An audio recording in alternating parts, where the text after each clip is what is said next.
Il était une fois un grand capitaine pirate nommé Jacques Sancho.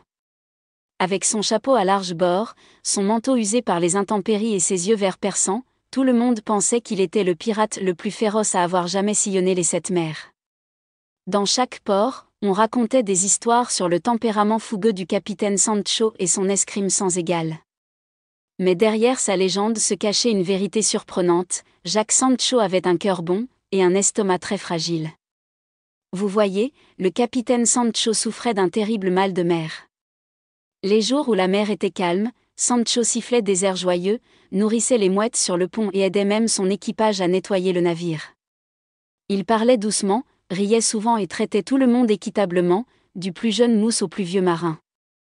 Le Golden Sparrow, son navire, était connu non seulement pour son trésor, mais aussi pour être le navire le plus organisé de l'océan. Mais tout a changé lorsque les vagues ont commencé à monter. Dès que le vent se lève et que la mer rugit, le visage de Sancho pâlit. Son estomac se tordit comme une corde ballottée par une tempête, et sa gentillesse disparut comme le brouillard à l'aube.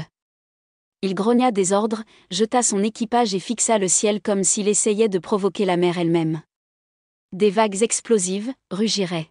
« Je vous fais savoir que c'est moi le maître de ce navire, pas vous. » Certains disent que pendant une tempête, il est difficile de dire qui est le plus en colère, l'océan déchaîné ou le capitaine Sancho lui-même. Son équipage, bien que loyal, se lassa des sautes d'humeur du capitaine.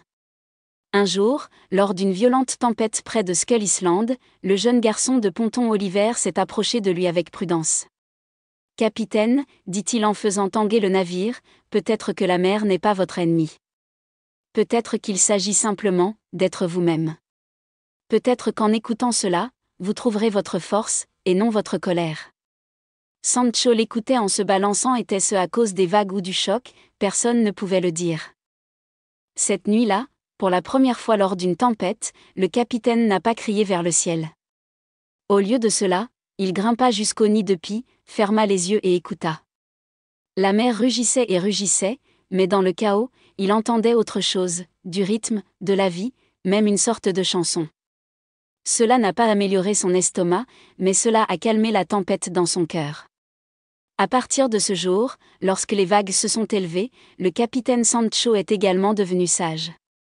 Il a appris à respirer malgré la douleur, à avoir davantage confiance en son équipage et à respecter la mer au lieu de la combattre. Et en retour, l'équipage le respectait plus que jamais. Ils ont dit que c'était le jour où le capitaine Jacques Sancho est devenu véritablement maître de son navire, non pas parce qu'il régnait sur la mer, mais parce qu'il l'avait enfin compris.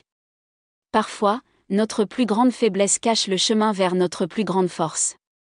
Lorsque nous cessons de lutter contre ce que nous ne pouvons pas contrôler, nous découvrons qui nous sommes vraiment. Fin.